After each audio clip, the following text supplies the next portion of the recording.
আসসালামু আলাইকুম। আজকে প্রথম রমজান।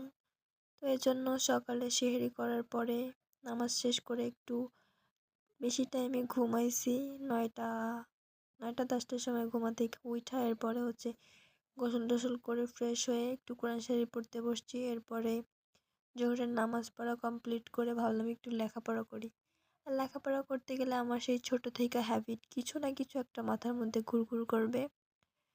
তো আজকে ঘুরঘুর করতেছিল এইটা। তো মনে যেইটা আসে ওটা তো করতেই হবে। এরপরে ইফতারির জন্য একটু গোছগাছ আছে, এজন্য আমি সকাল সকালে সব কাজ শুরু করে দিছি। কারণ আমার হাতে কোনো কাজ থাকলে মানে আমি যে একটু ঘুরবো, একটু হাঁটবো, এগুলা কইরাও শান্তি পাই না। মানে যেই কাজ আছে ওই কাজ কমপ্লিট করার পরে অন্য কাজ। তো যাই হোক, এদিকে আমি সব কিছু রেডি করতেছিলাম। পেঁয়াজু বানাবো, এরপরে বেগুনি, আলু, ইফতারির সব আইটেমগুলোই বানাবো ভাবতেছিলাম।